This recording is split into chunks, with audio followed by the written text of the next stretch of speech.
हज़रत साद बिन अबी वक़ास रज़ी अल्लाह ताला अन्हु अशरा मुबशरा के सहाबी और कबीला बनु ज़हरा से ताल्लुक़ रखते थे।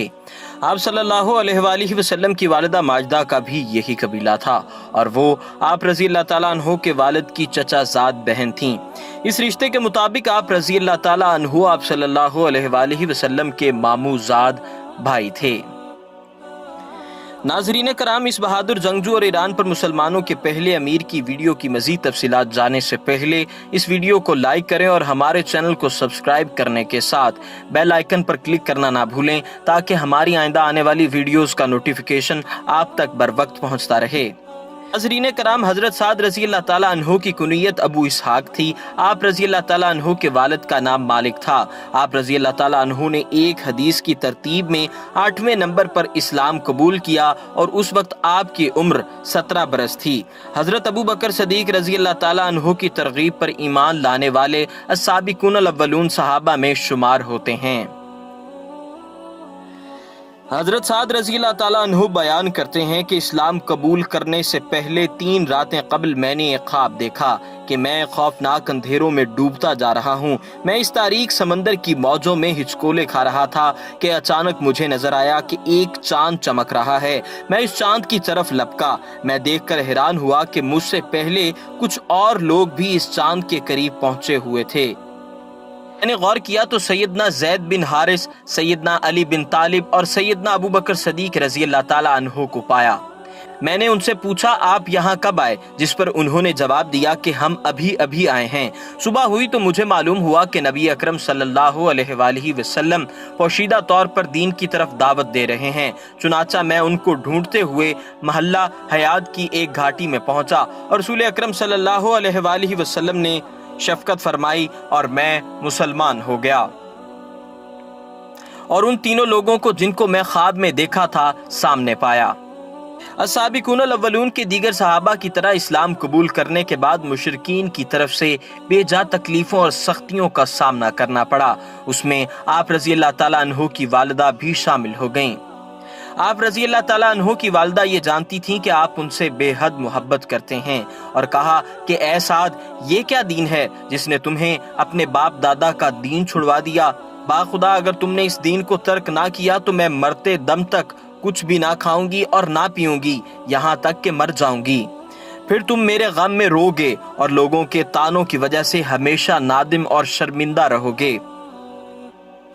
आप रज़ी अल्लाह ताला अन्हु ने कहा कि अम्मी जान, ऐसा हरगिज ना करें, मुझे आपसे बेहद मोहब्बत है, लेकिन क्या करूं, मैं ये दीन हरगिज नहीं छोड़ सकता। जिस पर आप रज़ी अल्लाह ताला अन्हु की वालिदा अपनी जिद पर कायम रहीं और ना खाने की वजह से इंतहाई लागर और बीमार हो गईं। आप रज़ी अल्लाह ताला अन्हु के बार बार इसरार पर भी वो सख्ती से अपनी जिद पर डटी रहीं।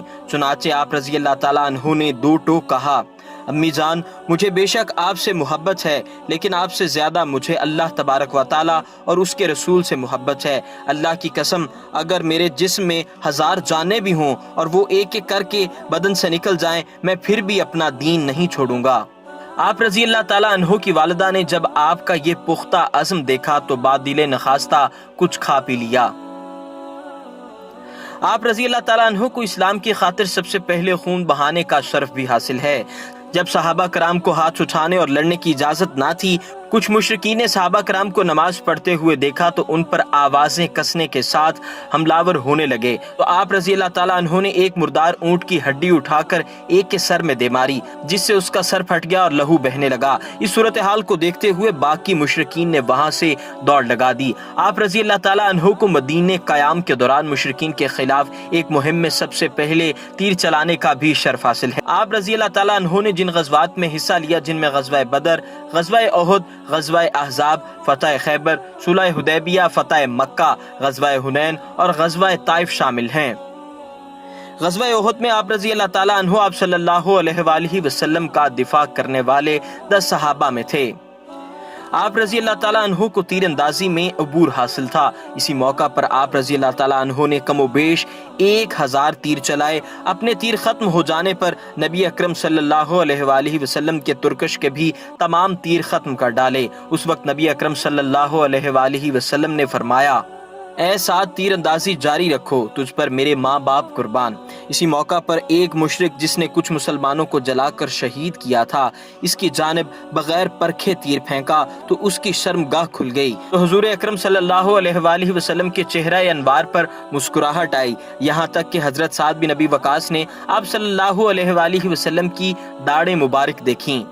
حجۃ الوداع کے موقع پر اتنا بیمار ہوئے کہ بچنے کے کوئی آثار نہ رہے، تو رسول اکرم صلی اللہ علیہ وآلہ وسلم نے چہرے پر اور شکم پر ہاتھ پھیرتے ہوئے دعا کی تو آپ رضی اللہ تعالیٰ عنہ مکمل صحت یاب ہو گئے۔ اس موقع پر آپ رضی اللہ تعالیٰ عنہ نے اپنا سارا مال صدقہ کر دینا چاہا، لیکن حضور اکرم صلی اللہ علیہ وآلہ وسلم نے صرف 1/3 صدقہ کرنے کی اجازت دی۔ آپ رضی اللہ تعالیٰ عنہ نے حضرت ابو بکر صدیق رضی اللہ تعالیٰ عنہ کی بیعت میں پہل کی اور انتظامی صلاحیت کی وجہ سے بنو حوازن کا عامل مقرر کیا گیا۔ اس منصب پر آپ رضی اللہ تعالیٰ عنہ 1 سال فائز رہے۔ بعد ازاں حضرت عمر فاروق رضی اللہ تعالیٰ عنہ کی بیعت کی اور انتہائی نازک وقت میں ایران میں موجود تشویشناک صورتحال میں موجود اسلامی لشکر کی قیادت کی۔ جس وقت سیدنا ابو عبیدہ شہید ہو گئے تھے اور ایران میں نوجوان بادشاہ یزدگرد نے اقتدار سنبھال کر ایران کی فوج کو تیار کر کے مسلمانوں پر حملہ ہونے کے احکامات جاری کیے تھے۔ قادسیہ کی جنگ طویل ترین سب سے زیادہ فیصلہ کن اور اہم جنگ تھی۔ 3 روز کی اس جنگ میں شجاعت کے نئے ریکارڈ قائم ہوئے۔ مسلمانوں کی 30,000 پر محیط فوج ایرانی لشکر کی 1,20,000 کی تعداد کے ساتھ ٹکرا گئی۔ ایرانی لشکر کے سپہ سالار رستم کا مسلمانوں نے سر قلم کیا اور سر کو نیزے کی نوک پر ٹانگ دیا، اور یہ دیکھ کر ایرانی حواس باختہ ہو کر بھاگنے لگے۔ اس جنگ میں 30,000 ایرانی مارے گئے، لیکن ان کا دارالحکومت مدائن محفوظ تھا۔ جنگ کے بعد سیدنا سعد ابی وقاص نے یکے بعد دیگرے ایران کے تمام فوجی مراکز کو سرنگوں کر کے ایرانی دارالحکومت مدائن کی طرف پیش قدمی کی۔ دریائے دجلہ کی طغیانی اور تند و تیز موجیں بھی لشکر اسلام کا راستہ نہ روک سکیں، اور حضرت سعد بن وقاص رضی اللہ تعالیٰ عنہ نے خدا کا نام لے کر اپنے گھوڑے کو دریا میں ڈال دیا۔ مسلمان ہنستے کھیلتے دریا عبور کرنے لگے۔